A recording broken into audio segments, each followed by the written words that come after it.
Aleluia. Lição número 5, irmãos, essa manhã. Glória a Deus. Dia 1º de fevereiro de 2015. Mais um ensinamento para nós dentro do tema da nossa lição deste semestre, desse trimestre, que são os 10 mandamentos. Lição 5, não tomarás o nome do Senhor em vão. O textuário está no livro de Levíticos, capítulo 19, versículo 12, que diz assim: não jurareis falso pelo meu nome, pois profanaríeis o nome do vosso Deus. Eu sou o Senhor. A verdade que devemos praticar. O terceiro mandamento proíbe o juramento indiscriminado e leviano, pois o voto é um tipo de compromisso que deve ser reservado para uma solenidade excepcional e incomum. Leitura bíblica. A primeira, livro do Êxodo, capítulo 20, versículo 7. Depois, Mateus, capítulo 5, do 33 ao 37. Depois, capítulo 23, do 16 ao 19.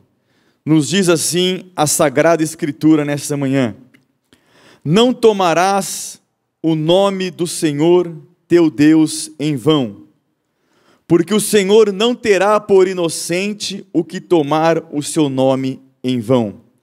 Mateus 5, 33 a 37. Outro sim, ouvistes que foi dito aos antigos: não perjurarás, mas cumprirás teus juramentos ao Senhor. Eu, porém, vos digo que, de maneira nenhuma, jureis nem pelo céu, porque é o trono de Deus, nem pela terra, porque é o escabelo de seus pés, nem por Jerusalém, porque é a cidade do grande rei, nem jurarás pela tua cabeça, porque não podes tornar um cabelo branco ou preto.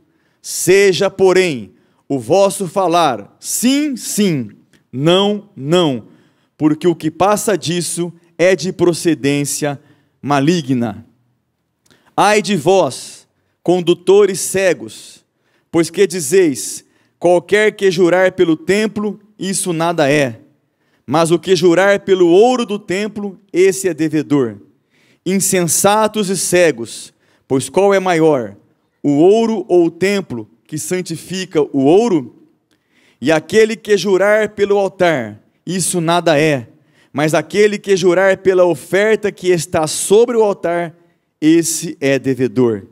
Insensatos e cegos, pois qual é maior, a oferta ou o altar?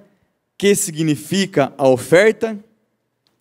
Pai, em nome de Jesus, mais uma vez, pedimos a Ti que as vidas que estarão à frente, ministrando nesta manhã, sejam refletidas pela Tua sabedoria, pela voz do Espírito Santo, para que a Sua igreja, Senhor, e aqueles que nos acompanham pela internet, que nós sejamos edificados na Tua palavra, que possamos entender, ó Pai, e praticar a Tua voz todos os dias das nossas vidas, ó Pai. Abençoa-nos nessa manhã, em nome de Jesus Cristo. Amém. Podeis assentar, irmãos. Pastor Flausilino. Irmãos, que esta manhã seja uma manhã em que a paz do Senhor esteja completamente em todo o nosso espírito, alma e corpo, e promova algo especial em nossas vidas.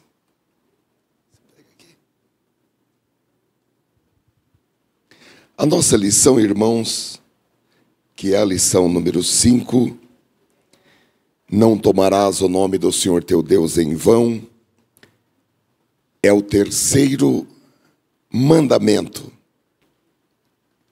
e tem a ver com a responsabilidade que nós devemos ter, que cada pessoa deve ter, seja ela uma pessoa religiosa ou não religiosa, conheça ela a Bíblia ou não conheça a Bíblia, porque lá em Êxodo capítulo 20, versículo 7, a Bíblia diz que Deus não tomará por inocente, Deus não levará em consideração, nessa hipótese, a ignorância daquele que tomar o seu nome em vão.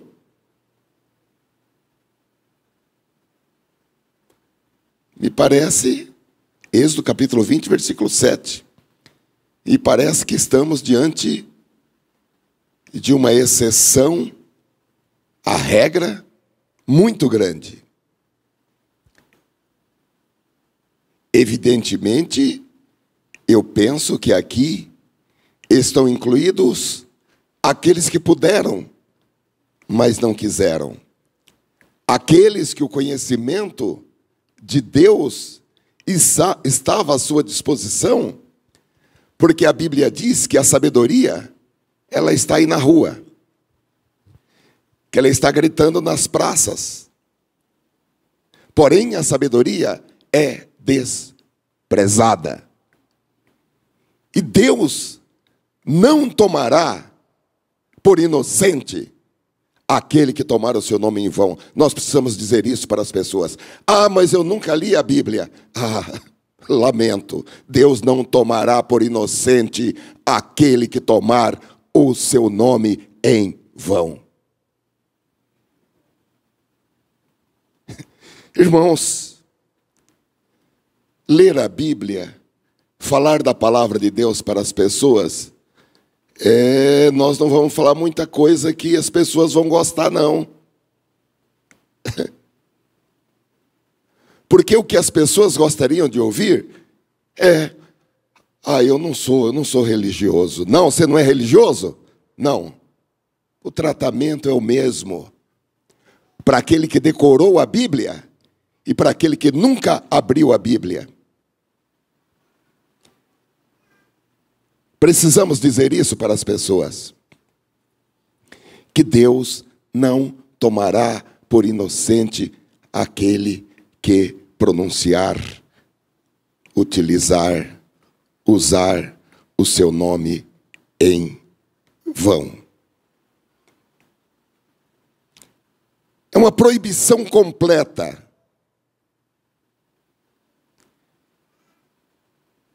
De que o seu nome seja pronunciado de maneira irresponsável,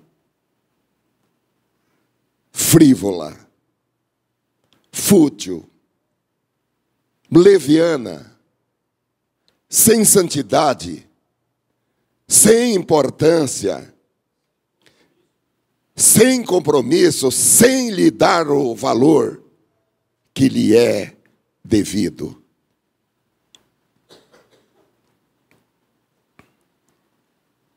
Aleluia. Não tomarás o nome do Senhor Deus em vão.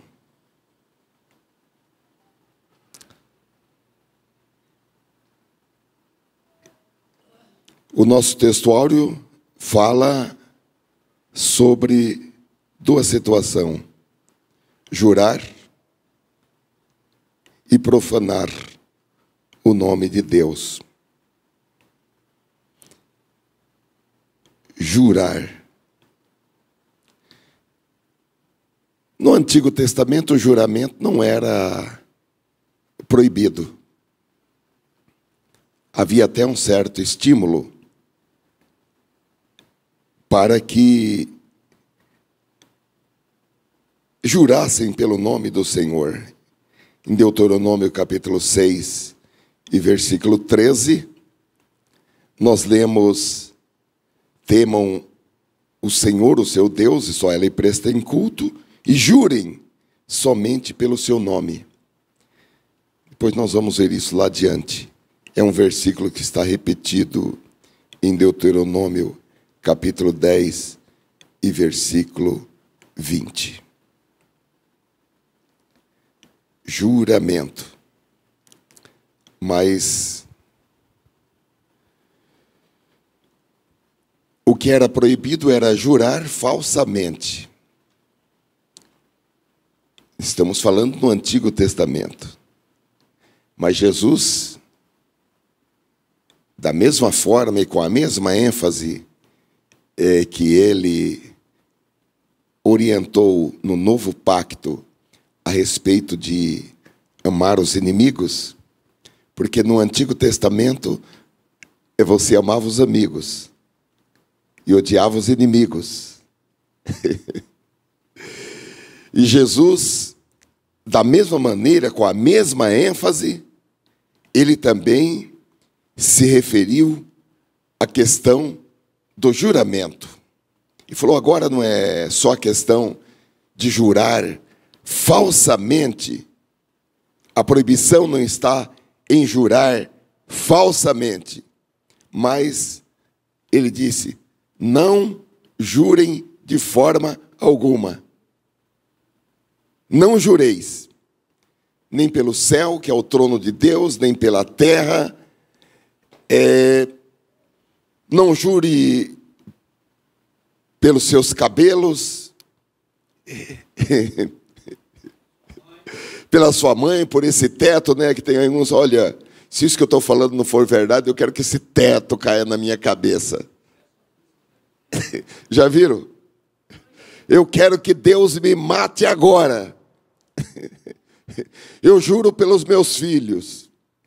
Eu juro pelo que de mais sagrado eu tenho. Então Deus falou, Jesus falou, vocês não falem mais isso. Porque eles estavam acostumados a jurar. Porque no velho pacto, você só não podia jurar falsamente. Mas agora Jesus falou, agora vocês não vão jurar por nada. Vocês vão riscar essa palavra do vosso vocabulário. E agora o vosso sim vai ser sim, e o vosso não vai ser não, e o que passar disso vem do maligno.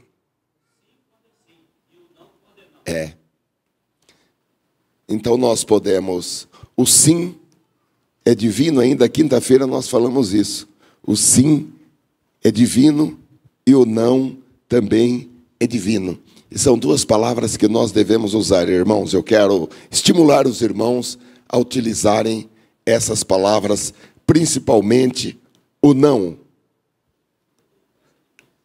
Porque às vezes nós falamos sim, já sabendo que não vamos fazer, não é? Já sabendo que não vai dar para fazer. Já sabendo que não vai dar para ir. Falamos sim só por conveniência, para contornar a situação, para ninguém ficar magoado. E Jesus falou, olha, quando for sim, você diga sim. Mas quando for não, diga não. E depois Tiago, capítulo 5, versículo 12, falou também, não jurem por nada. Nem pelo céu, nem pela terra, nem por qualquer coisa. Tiago também diz, capítulo 5, versículo 12, seja o sim de vocês, sim. E o não, não. Para que não caiam em condenação, ou seja, não jurem por nada.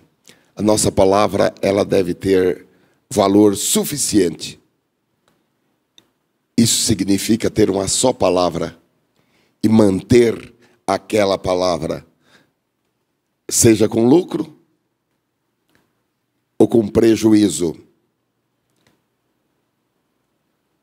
Manter aquela palavra, e isso, irmãos, tem uma extensão muito grande,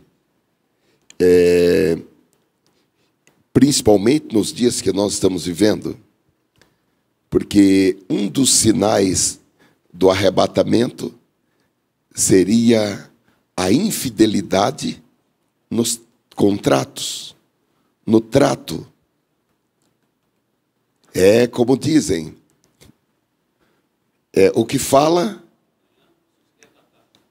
não sustenta, o que fala de manhã não sustenta à tarde. Ou o que fala não escreve.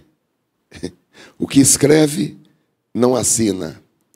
e o que assina não cumpre. E daí a pessoa vai procurar advogado só a ver se acha uma brecha nesse contrato para eu não cumpri-lo. Isso daí não é bíblico, irmãos. Isso aí é antibíblico. E isso daí faz com que a pessoa caia em condenação. Deixa eu procurar uma brecha aqui para ver se eu não cumpro esse trato. Eu combinei com essa pessoa, mas deixa eu ver aqui alguma coisa para eu não cumprir isso que eu prometi. Então, meus amados irmãos, a verdade prática diz: o terceiro mandamento proíbe o juramento indiscriminado, leviano, não o voto. E vamos ver isso mais adiante, pois o voto é um tipo de compromisso que deve ser reservado para uma solenidade especial, para uma solenidade excepcional e incomum. Vamos ver a nossa introdução. A dificuldade humana para dizer a verdade e cumprir com os compromissos na antiguidade eram motivos de juramentos triviais em coisas efêmeras da vida. É que naquela época, irmãos, não tinha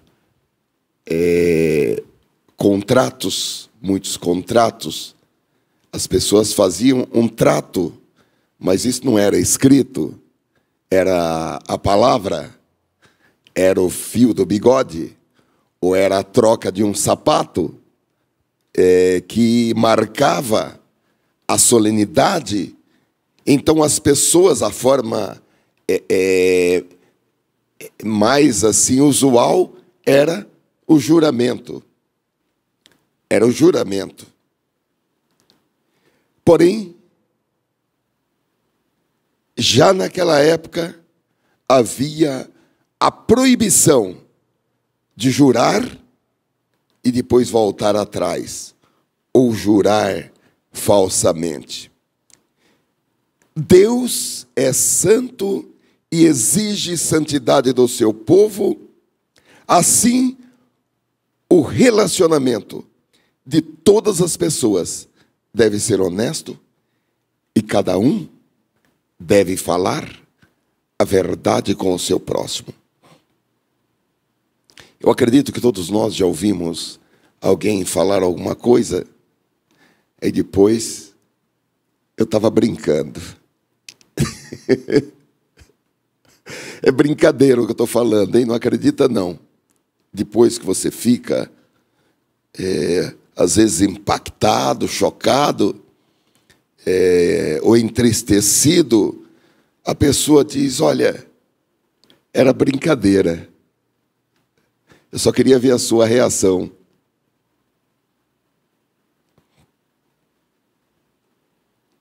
Olha, meus amados irmãos, nós somos pessoas de bom humor. O crente, ele é de bom humor, ele dorme de bom humor, acorda de bom humor, porque ele tem alegria no coração, né? E alegria no coração é 7 horas da manhã, 9 horas, meia-noite. Ter bom humor não depende da hora, não depende se dormiu ou se não dormiu. Tem pessoa que quando não dorme, ela fica de mau humor, não é verdade? Fica mal-humorada, ou a hora que acorda. Até quem trabalha tem que tomar cuidado, porque às vezes você tem um chefe que de manhã ele está mal-humorado, então a gente tem que ter uma psicologia e discernimento. Psicologia é uma coisa natural.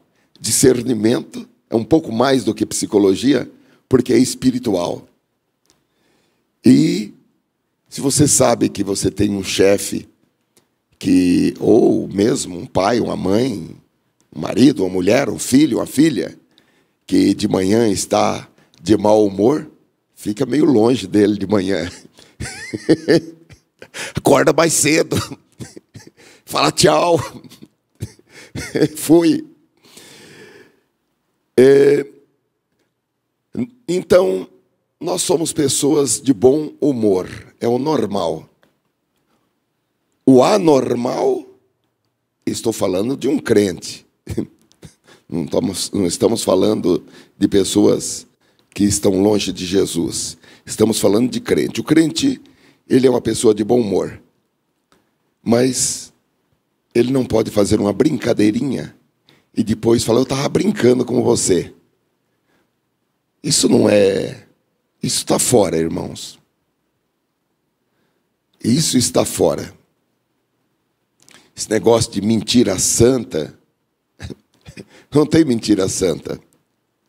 É transgressão do mandamento quando envolve o nome de Deus, ou quando envolve uma afirmação como verdadeira, sob jura. A Bíblia diz que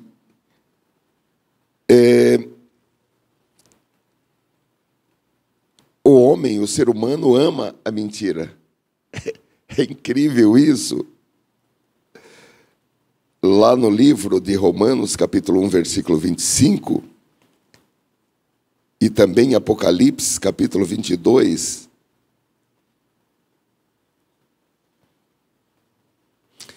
Romanos 1, 25, fala naqueles que mudaram a verdade de Deus em mentira, e honraram e serviram mais a criatura do que o Criador, que é bendito eternamente.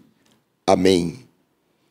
E aqui em Apocalipse, capítulo 22, e versículo 15, aqui, irmãos, há uma lista daqueles que ficarão de fora e encerra com qualquer. A palavra de Deus é muito inclusiva. Qualquer que ama e comete a mentira. Então, meus amados irmãos, qualquer que seja a forma como a mentira se apresente, nós não podemos esquecer que a mentira é um dos pecados mais graves. A primeira morte que nós lemos no Novo Testamento, a primeira morte, que foi a de Ananias e Safira, nós não lemos no livro de Atos dos Apóstolos. É uma outra morte, até que ocorreu a mentira de Ananias e Safira. Então é um pecado grave. Nós temos que amar a verdade, falar a verdade. A verdade tem que estar em nós. São limites que Deus estabelece no relacionamento do seu povo com as pessoas. Vamos ver, meus amados, o envolvimento do nome divino. Primeiro, a importância do nome.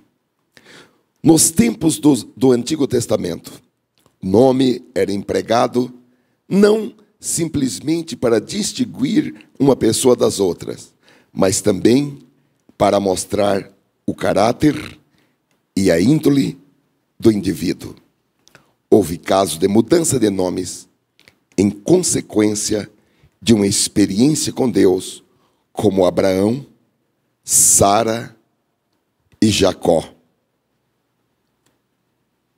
E houve casos, como nós estudamos há pouco tempo na nossa escola bíblica dominical, de judeus que foram levados para outros países, como o próprio Daniel, e que o seu nome foi mudado, tendo em vista a importância do nome, não apenas para distinguir as pessoas, mas para caracterizar as pessoas diante de todos.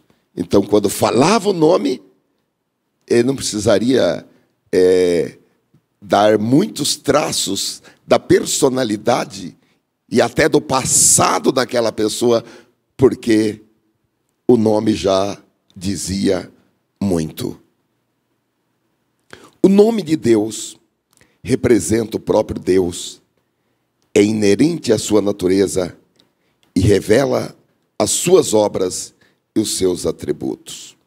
Não é um apelativo, nem simplesmente uma identificação pessoal ou uma distinção dos deuses das nações pagãs. A Bíblia revela vários nomes divinos que podemos classificar em dois grupos, genéricos e específicos. Nomes genéricos são três. Os nomes genéricos que o Antigo Testamento aplica além do Deus de Israel. Na sua tradução do hebraico para a nossa língua, só aparecem dois nomes, Deus e Altíssimo.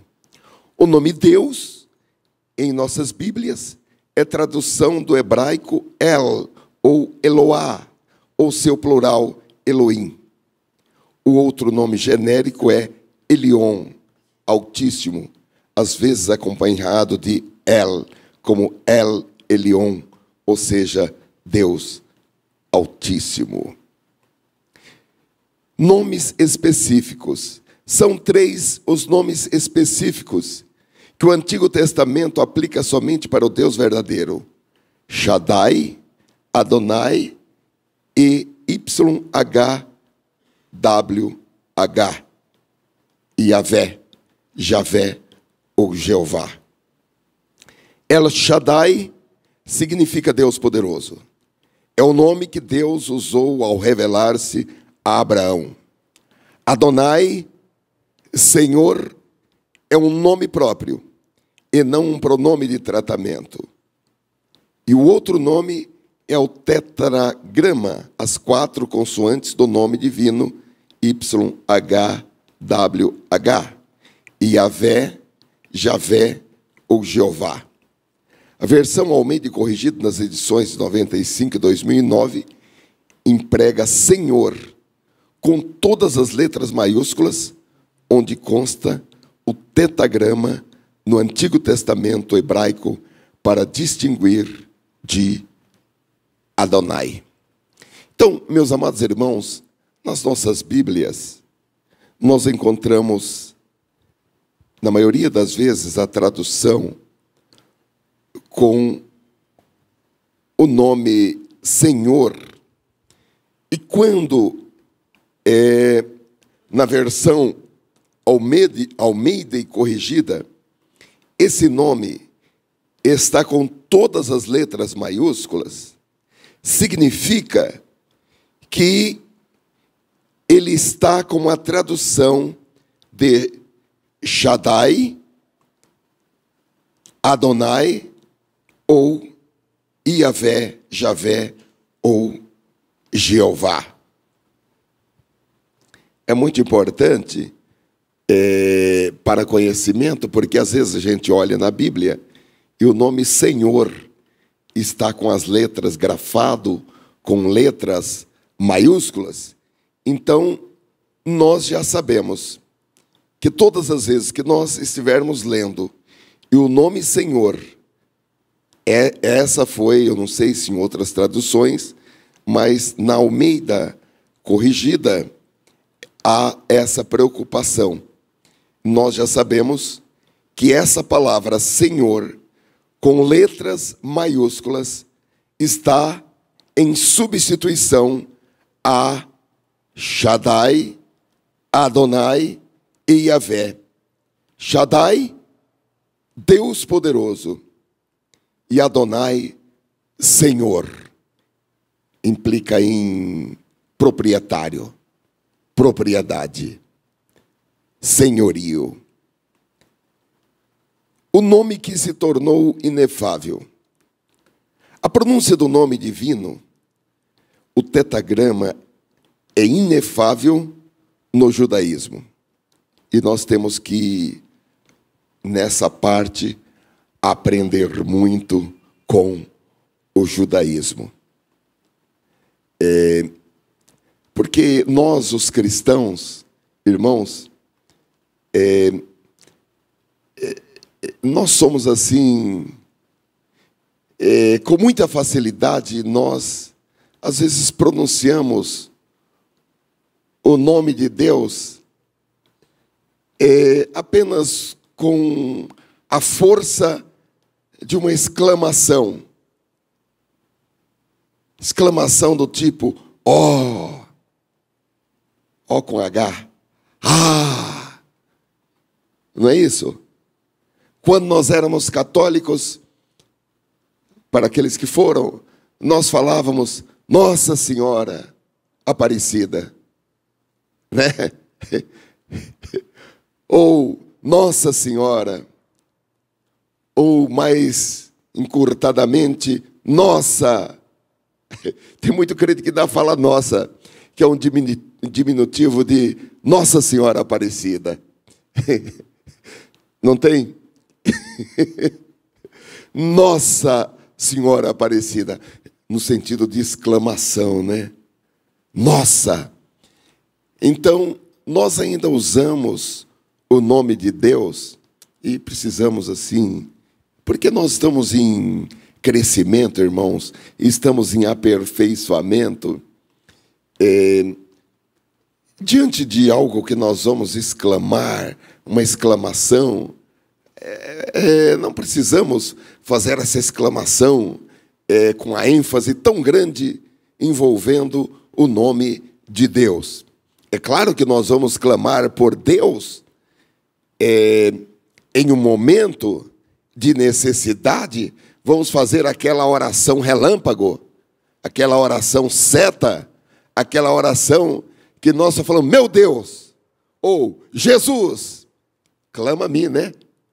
Então nós estamos clamando pelo Senhor, e não apenas assim como uma expressão de admiração, pela santidade que envolve o nome de Deus.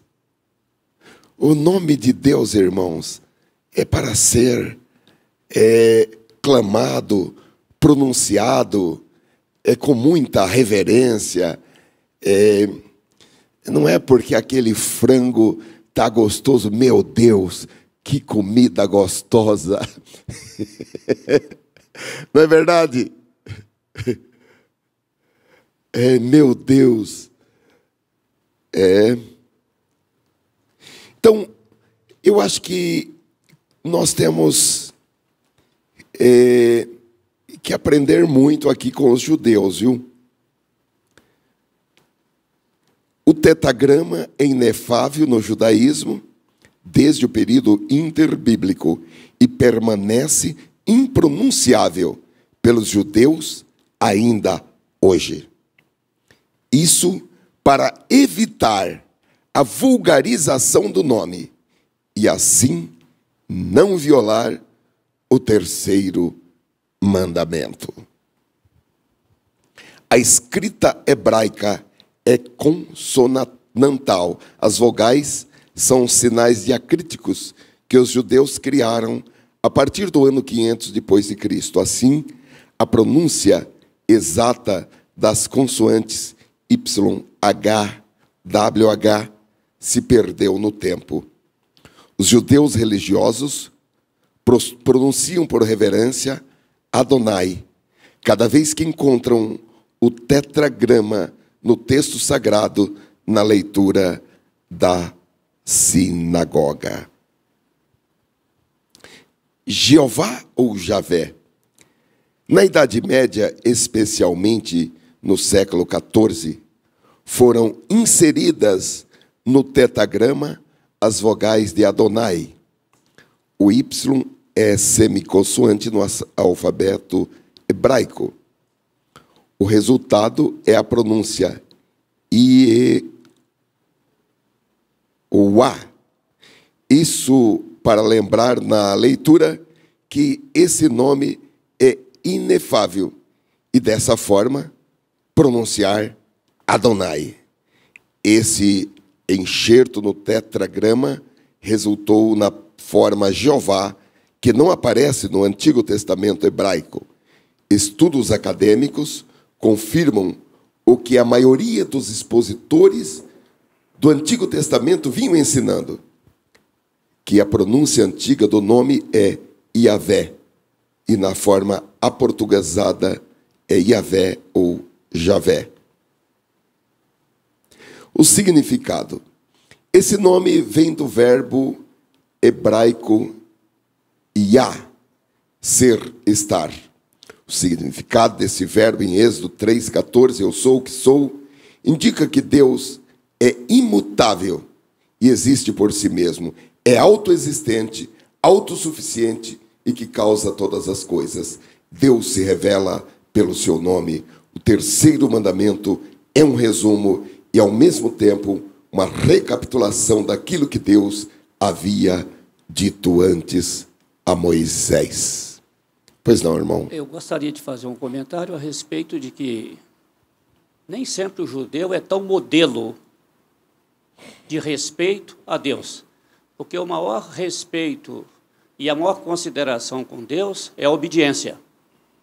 E nem sempre a pessoa está dando a impressão de que está falando com respeito às coisas de Deus, significa que ela é obediente a Deus. E Isaías faz referência a isso. Este povo me honra com os lábios, mas o coração está longe de mim. Então, há um perigo, e talvez o farisaísmo fosse a expressão máxima desse tipo de religiosidade, que dá a impressão de uma coisa, mas que no fundo, não há uma devida obediência a Deus. Agora, quem é obediente, por certo, vai saber fazer bom uso do nome de Deus, ou deverá saber fazer o bom uso. Exatamente. O que vai refletir nas palavras, no comportamento, tem que ser aquilo que está no coração, e não uma construção artificial. Tem que ser algo de dentro para fora, e não apenas sepulcros caiados.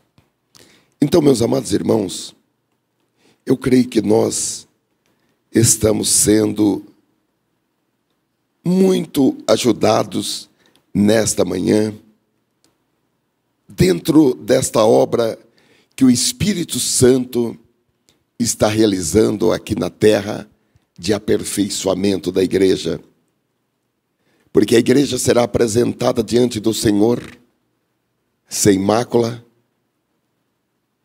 sem defeito algum. Glória a Deus. E o Senhor, Ele nos ensina em detalhes. Glória a Deus. Aleluia. É como o lapidador, ou até o carpinteiro, que ele prepara a madeira. E chega um momento que ele começa a passar uma lixa fina, aquela lixinha bem fininha.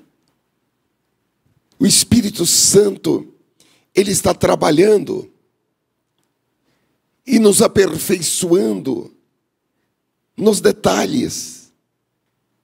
Glória a Deus. Vejamos a parte 3. Tomar o nome de Deus em vão. O terceiro mandamento, Êxodo capítulo 20, versículo 7, e Deuteronômio é repetição, capítulo 5, versículo 11. Nós já fizemos menção a esses dois textos nesta manhã. O termo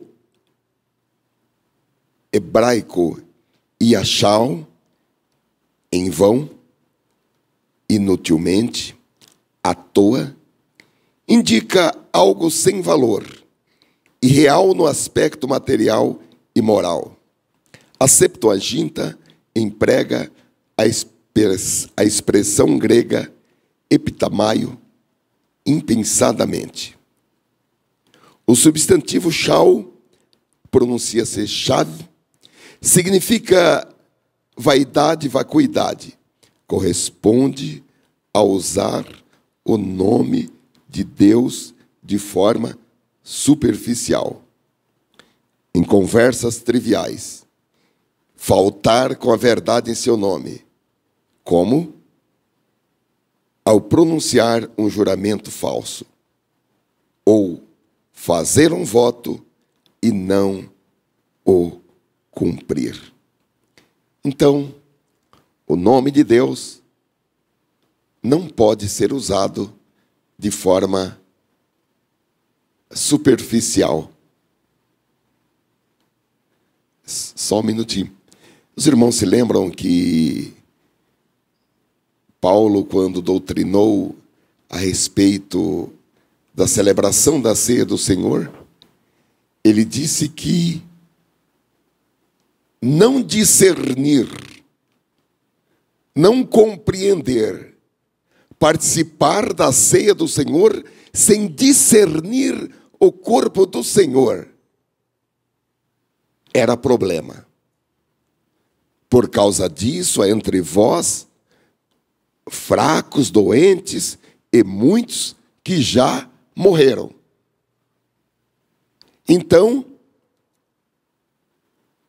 aqui, igualmente, da mesma forma que a ceia do Senhor não pode ser tomada de forma superficial.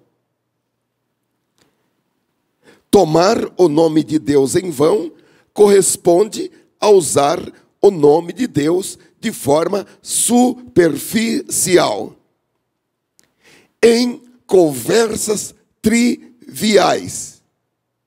Faltar com a verdade em seu nome, quando a pessoa pronuncia um juramento, ou faz um voto e não o cumpre.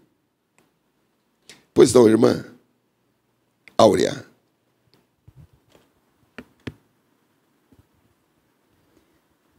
Eu só desmão com a paz do Senhor.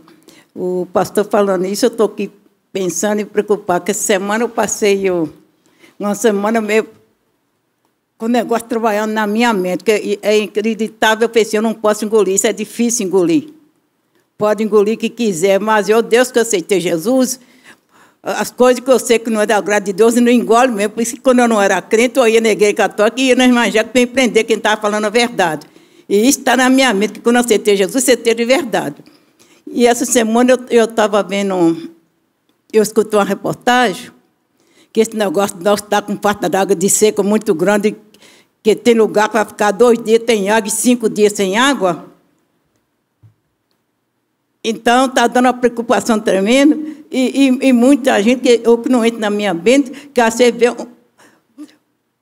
uma igreja, que eu não vou citar o nome aqui, que é um pastor da maior igreja que tem, que tem aquele multidão acompanhando, aquele multidão assistindo, que ele é o Deus dele, que não é Deus que fala, que prega mais ele, que todo mundo junto para assistir ele, de que esse via Deus. Eu falei assim, como é que isso pode ser de Deus? Eu falei assim, por isso que eu não engordo todas as coisas.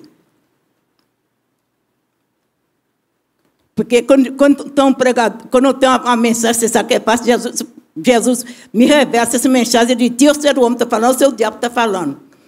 Então, um pastor muito formoso, que eu não sei se vai, depois dessa reportagem que vai continuar sempre, ele foi fragado roubando água do vizinho, para mandar a conta dele vir mais baixa. Ele mora vizinho da Grafa, ele roubava, o dono da Grafa estava viajando, ele roubava a água da Grafa para mandar a conta dele vir embaixo. E a Superfiel descobriu que ele estava roubando a água do vinho para a conta dele, o próprio dono da empresa, coisa. Mas por que a conta do vizinho que não tem casa, está vendo a água dele abaixo, não tem coisa? Descobriu que ele estava roubando a água do vizinho, pôs a mangueira do vizinho, roubando a água do vizinho para diminuir a conta dele, não faltava água para ele, o vizinho podia faltar água. Como é que você pode acreditar num pastor desse? Ele disse que é pastor famoso. O que os membros vão dizer? Que se eu fosse membro de segredo, quando viesse pregar para mim, eu falei, por que o senhor está fazendo isso? Que eu não engolo mesmo. Por que o senhor está fazendo assim, quer que os outros façam? Quer dizer que faça o que eu faço, mas não faz o comando? Sim. É meio difícil. E outra coisa, o negócio da mão de Deus em vão, em nome de Deus em vão, eu vejo muito crente tem tomado isso. E ao mesmo tempo, por exemplo, tem feito. Quando eles me chamam para ir para um lugar, e eu falo assim, eu vou ver, eu nunca dou a resposta na hora. Porque se eu falar que eu vou, que eu tenho isso comigo. Se eu falar que eu vou, mesmo que eu tiver com 40 graus de febre, e eu vou cumprir a minha palavra. Então, eu não falo que eu vou fazer, eu vou pensar.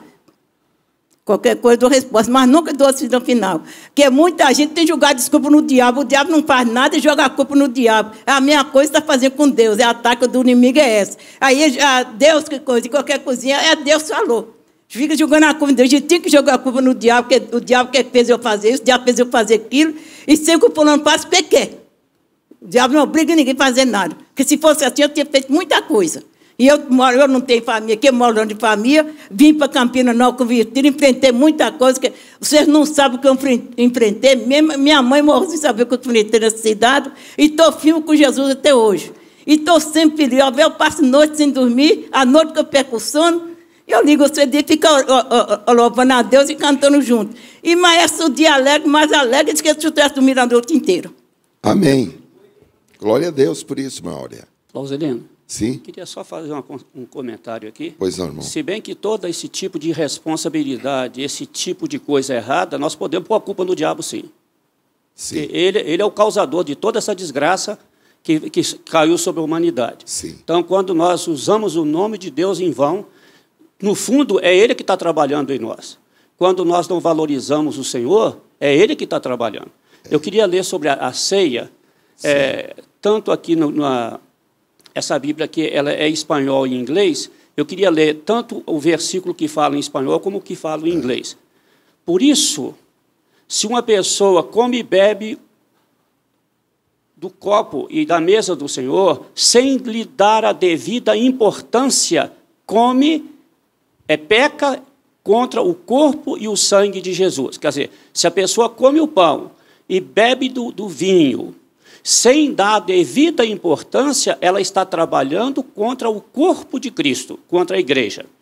E aqui em inglês diz, mas se você come o pão e bebe o vinho de uma maneira que não é digna do Senhor, você peca contra o seu corpo e o seu sangue. Irmãos, coisas que envolvem santidade, irmãos, devem ser tratadas com muita reverência, honra, cuidado, atenção. E, da mesma maneira que o corpo e o sangue de Cristo, o nome do Senhor deve ser reverenciado, honrado, adorado, pronunciado de maneira responsável. Eu vou repetir, tomar o nome de Deus em vão corresponde a usar o nome de Deus de forma superficial, em conversas triviais, faltar com a verdade em seu nome, como ao pronunciar um juramento falso ou fazer um voto e não o cumprir. O que é um juramento? O juramento é o ato de fazer uma afirmação ou promessa solene, tomando por testemunha algum objeto tido por sagrado, como na América, que os presidentes juram fazer o bem para o povo, cumprir as leis, cumprir a Constituição, com a mão sob a Bíblia. O perjúrio é o falso juramento.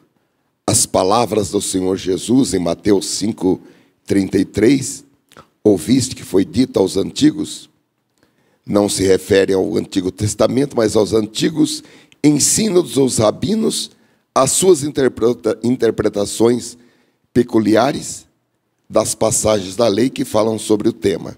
Isso fica claro, pois as palavras seguintes: não perjurarás, mas cumprirás teus juramentos ao Senhor, não aparecem em nenhum lugar no Antigo Testamento. Modalidades de juramento. As autoridades israelitas escalonavam o juramento em diversas modalidades: pelo céu, pela terra, por Jerusalém, pelo templo e pelo ouro do templo, pelo altar e pela oferta que está sobre o altar, e assim por diante. Segundo essa linha de pensamento, os juramentos se classificavam em obrigatórios e não obrigatório. Jurar pelo templo não seria válido, mas se alguém jurasse pelo ouro do templo, estava obrigado a cumpri-lo. Tais crenças e práticas, nós estamos falando aqui de uma tradição, tais crenças e práticas eram condenadas nas Escrituras Sagradas. Tudo isso era uma forma de ocultar o pecado. Nós, os crentes, não podemos pronunciar o nome de Deus de forma descuidada. E o autor aqui da nossa lição, ele diz que nem mesmo aquela expressão, ai meu Deus, ai meu Deus,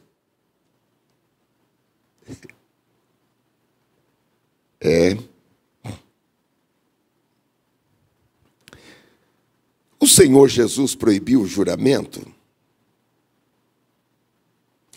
A finalidade é pôr freio na mentira, restringir os juramentos e assim evitar a profanação do nome divino. O Senhor Jesus nos ensinou na oração do Pai Nosso a santificar o nome divino. Ninguém deve usar o nome de Deus nas conversas triviais do dia a dia, pois isso é misturar o sagrado com o comum. O Senhor Jesus condenou duramente essas perversões farisaicas, práticas que precisam ser corrigidas ou mesmo substituídas. Este mandamento foi restaurado sob a graça e adaptado a ela na nova dispensação, manifesto na linguagem do cristão: sim, sim e não, não. A proibição absoluta. Aos que entendem que a expressão de maneira nenhuma é uma proibição de toda e qualquer forma de juramento. Entre os que defendem essa interpretação estão os Amish e os Quakers, que nos Estados Unidos se recusam a jurar nos tribunais de justiça com a mão na Bíblia. Eles acreditam que o Senhor Deus, o Senhor Jesus, não fez declaração sobre juramento diante do Sinédrio. De igual modo, o apóstolo Paulo evitava fazer juramentos em afirmações solenes. O que os irmãos acham? Eu gostaria de ter, assim, o parecer de vocês a respeito dessa expressão, eu juro. Que hoje nós substituímos ela por uma outra expressão. Eu vou dizer a verdade para você. Já viram ou já falamos isso? Olha, eu vou ser muito sincero com você. Eu vou falar a verdade para você. Eu vou ser verdadeiro com você. É uma forma de estar falando, eu juro. Eu vou ser muito sincero com você, hein?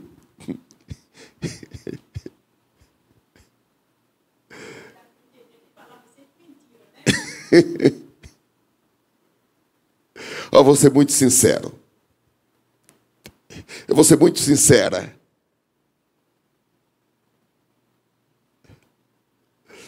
O que os irmãos acham? Pode falar aqui.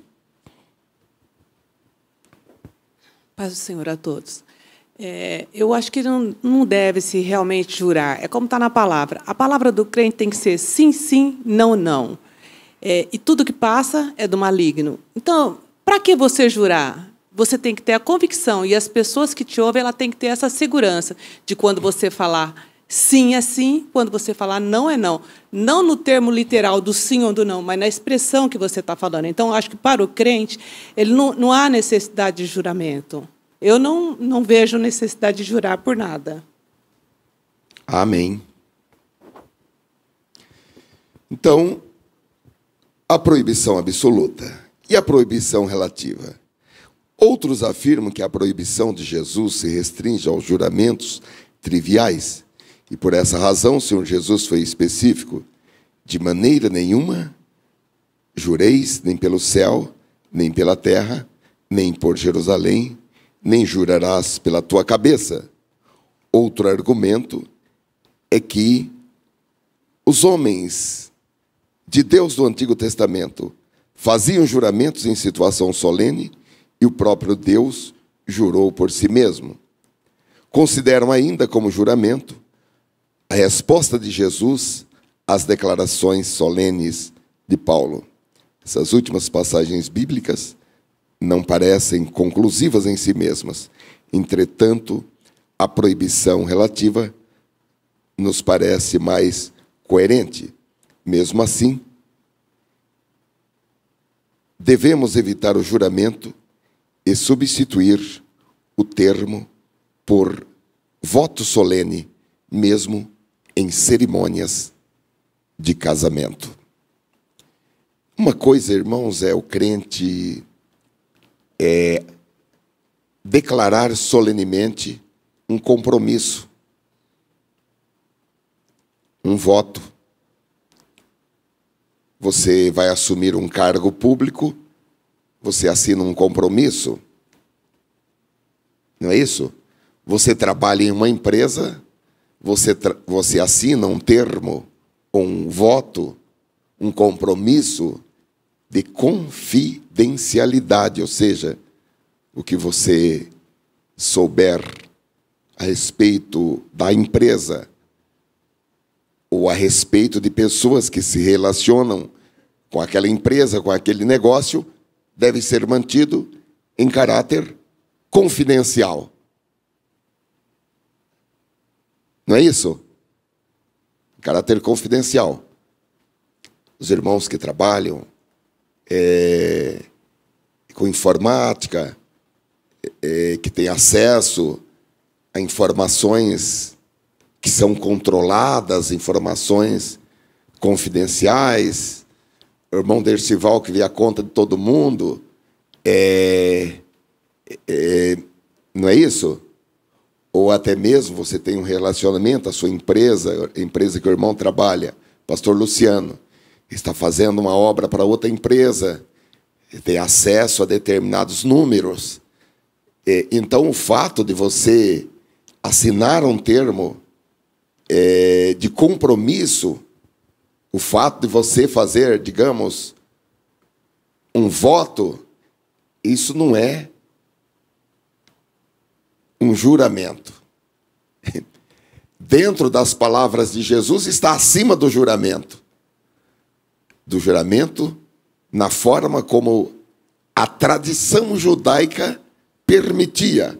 Como os irmãos viram, tinha juramentos mais pesados e juramentos mais leves. Que esses mais leves eram mais flexíveis para serem quebrados. Agora, é incrível. A nova aliança, o Novo Testamento, é mais inflexível do que a lei. A lei, ela já foi feita sabendo que ela seria quebrada. Agora, os mandamentos de Jesus, ele falou, os meus mandamentos não são pesados. O Espírito Santo está aí para ajudar vocês. Eu vou, mas o Espírito Santo vai ficar aqui, virá aqui para ajudar vocês.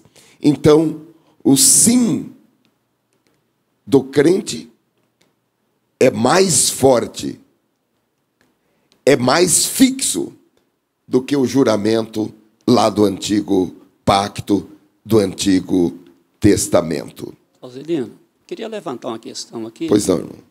Eu sei que é um negócio complicado, mas a vida é cheia de coisas complicadas que têm que ser solucionadas. Corre a notícia nos jornais, os comentários, que muitos funcionários da Petrobras saíram da Petrobras e foram trabalhar com o Eike Batista, levando informações da Petrobras. Isso é o que correu no noticiário. Aquela geóloga que foi mandada para lá, para Xangai, a Venina, não sei, fulana de tal lá, ela começou a perceber irregularidades, não sei até que ponto verdadeiras, até que ponto ela podia provar, mas ela foi levantando questões e denunciando lá dentro da empresa dela. Existem certas situações que a omissão ou o ficar calado significa ser conivente.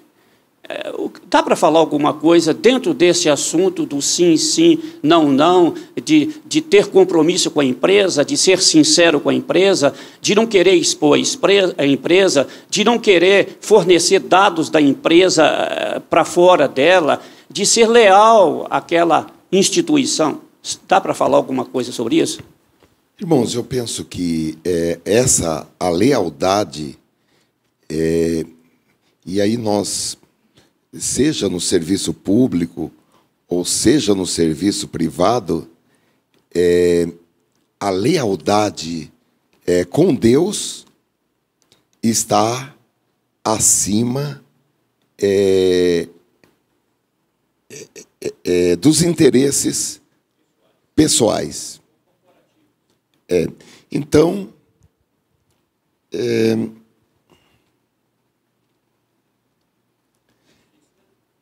eu penso que existem situações que não dá para aquele que tem compromisso com Deus permanecer. Não é possível a pessoa trabalhar em uma empresa que está roubando. Roubando como? A pessoa é apontador, não vamos falar em gerente, não. Apontador. Apontador é aquele que fica lá com a prancheta dizendo, chegaram tantos caminhões de pedra. Anota lá. Chegaram tantos quilos de tal coisa. Anota lá. E o chefe chega, olha, eu quero que cada vez que chega um caminhão, você marque 2. Eu lembro quando eu era criança, eu fui trabalhar em uma mercearia na época, e o dono da mercearia vendia para os funcionários da prefeitura, e a prefeitura atrasava muito o pagamento dos funcionários, e a gente marcava numa caderneta. Os irmãos que são têm mais idade sabem, você pegava a caderneta, ia lá na venda, comprava, marcava na caderneta, e esse senhor falou, olha, como a prefeitura demora muito para pagar, você marca sempre um pouco a mais. Marca sempre um pouco a mais. E os irmãos sabem, antigamente a maior parte das pessoas eram analfabetas, e enfim, ainda mais funcionário de serviços braçais, de prefeitura, enfim. E eu cheguei em casa, contei para o meu pai, falou, o homem pediu para marcar um pouco a mais. Meu pai falou, amanhã você não vai mais trabalhar lá. Então, meus amados irmãos, para o crente, é melhor ele perder o emprego, ficar desempregado, pedir a conta, do que praticar uma mentira. Tem uma mentira que é muito praticada nessa parte trabalhista. Sabe qual é? Que até é crime. O funcionário quer ir embora. Ele falou, vamos fazer um acordo? Vamos fazer um acordo? Vamos roubar o dinheiro do... Você me ajuda a roubar o dinheiro do seguro-desemprego? Essa é uma parte difícil, irmãos. É melhor, então, sofrer uma ação trabalhista, porque pode ser que você seja o empregador e o empregado falou: se você não fizer um acordo comigo, eu vou na justiça, eu vou entrar com ação contra você. Olha, irmão, sinceramente, é melhor sofrer o dano do que abonar a mentira. Dentro disso que o pastor Paulo falou, nós temos que trabalhar com a verdade. Com a verdade.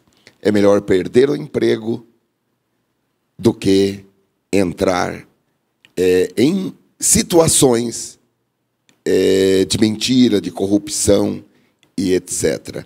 A linguagem do cristão deve ser sim, sim e não, não. Amém, irmãos? Quem que pediu para falar? O pastor Paulo. Sobre esse caso seu, sem falar que era você, eu contei para as crianças do menino que trabalhava e mandaram aumentar os preços. Ele chegou em casa e contou para o pai, e o pai falou: nós não roubamos para nós e não vamos roubar para os outros. E eu senti que os meninos ficaram assim, porque, de fato, agora, e se a pessoa trabalha numa empresa, ela pessoalmente, ela não quer fazer a coisa errada e ela é pressionada a fazer a coisa errada, e ela não quer perder o emprego. Ela vai espernear e vai lutar para poder permanecer no emprego, e ela vai denunciar, e ela vai gritar para o seu superior, pedindo providência, porque a coisa está sendo feita errada. E ela não quer perder o seu emprego, ela precisa do emprego. Agora, se ela tiver que também ficar fazendo coisa errada, e mentindo, e tocando o jogo para frente, aí o negócio fica complicado para ela, se ela for crente.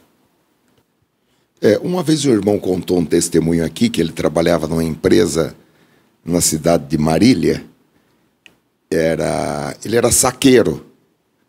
Saqueiro é que descarrega caminhão com saco de 60 quilos para empilhar. O irmão contou aqui esse testemunho. E daí o dono da empresa falou: olha, eu quero que você conta todos os sacos que você leva, eu quero que você diminua sempre, assim, 1 ou 2 por dia. Falar: olha, teve essa entrega aqui, mas faltaram 2 sacos. Se cada saqueiro diminuísse 1 ou 2 no dia, ele ia ganhar uns 10 sacos por aí no final do dia. E o irmão falou: olha, eu sou crente, eu não posso fazer isso. Olha, ou você faz, ou você está fora. Irmão, não posso fazer isso, eu sou crente. O que aconteceu? Ele dispensou o irmão. Dias depois, ele precisava de alguém para tomar conta. Ele foi atrás de quem? Foi atrás do irmão. O irmão foi tomar conta daquele serviço. Então, meus amados irmãos, a palavra de Deus diz, parece-me que no Salmo 15, Senhor, quem subirá no teu santo monte? Quem estará no lugar alto? Aquele, versículo 2, que anda em sinceridade, pratica a justiça e fala verazmente segundo o seu coração. Aleluia. E no versículo 4 diz: aquele que mesmo com prejuízo, quando ele, aqui no caso, jura, ele não muda. Falou, não muda, mesmo com prejuízo. Este receberá a bênção do Senhor.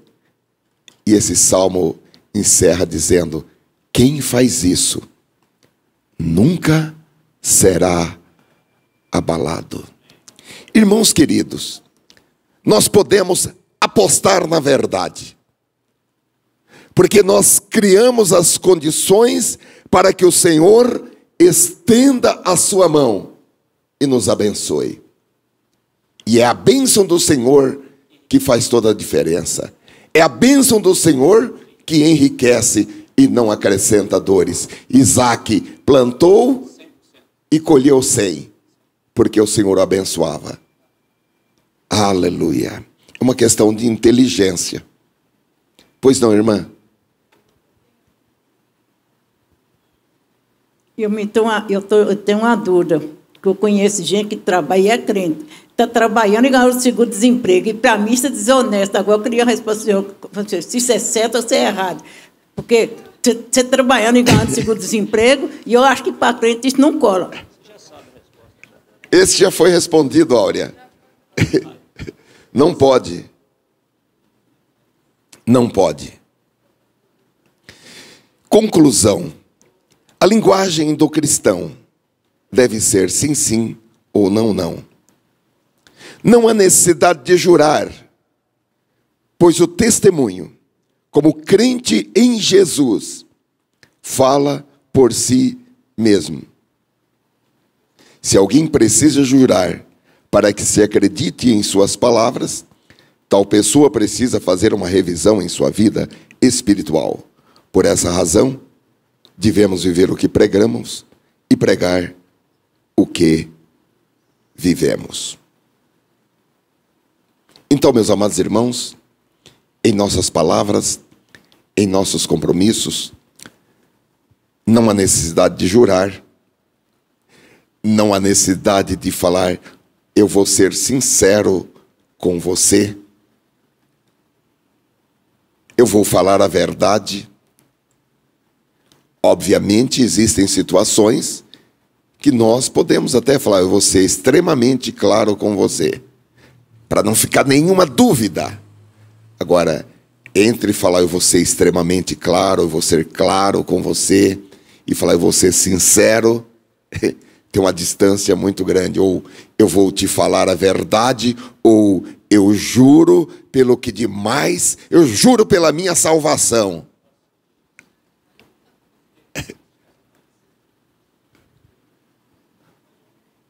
Olha, irmãos, que o Senhor nos abençoe.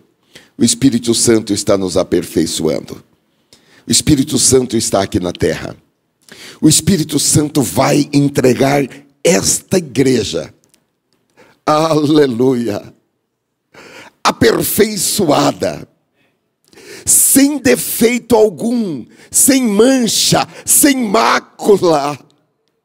Oh, aleluia! Ela é a noiva do Cordeiro de Deus. Ele deu o seu sangue para purificá-la de todo pecado. Oh, aleluia! É assim que a igreja vai ser apresentada.